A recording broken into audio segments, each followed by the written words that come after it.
बेडकाच्या शरीरामध्ये पाणी भरलं म्हणजे त्याची बैलासोबत बरोबरी होत नाही, अशी गावठी म्हण आहे आणि ती खरी पण आहे.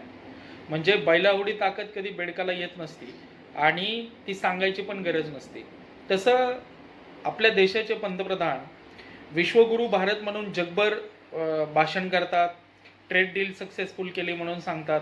त्यांना मला एकच म्हणायचं आहे, तुम्ही देशासाठी झटताय चांगली गोष्ट आहे, परंतु प्रत्येक भारतीयाचं उत्पन्न जोपर्यंत आपण चायनाच्या आणि अमेरिकेच्या पुढे घेऊन जाणार नाहीत तोपर्यंत आपण विश्वगुरु भारत होऊ शकणार नाहीये.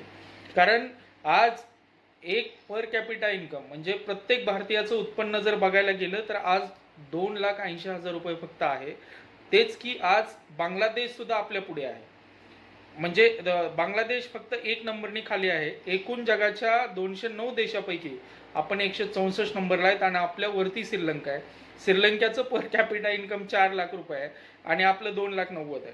आज चायनाचं पर कॅपिटा इन्कम 13 लाख रुपये, 63 लाख रुपये अमेरिकेचं आहे. म्हणजे सरासरी देशातील लोकसंख्या डिवायडेड बाय देशातील संपत्ती असं जर काढलं तर प्रत्येक अमेरिकनचं उत्पन्न हे 63 लाख आहे आणि जगात सगळ्यात जास्त मोनके म्हणून एक देश आहे, म्हणजे 2,56,00,000 रुपये एका माणसाचं उत्पन्न आहे.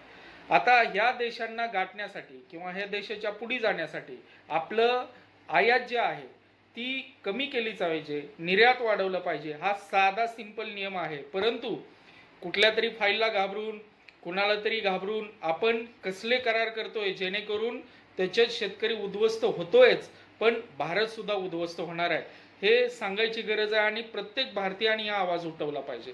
कारण मी किती जरी म्हटलो की मी अंबानी आहे, तर मी अंबानी नाही होऊ शकत जोपर्यंत मी अंबानीच्या पैशाची बरोबरी किंवा त्याला महाग नाही टाकू शकत, तोपर्यंत मी अंबानी होऊ शकत नाहीये.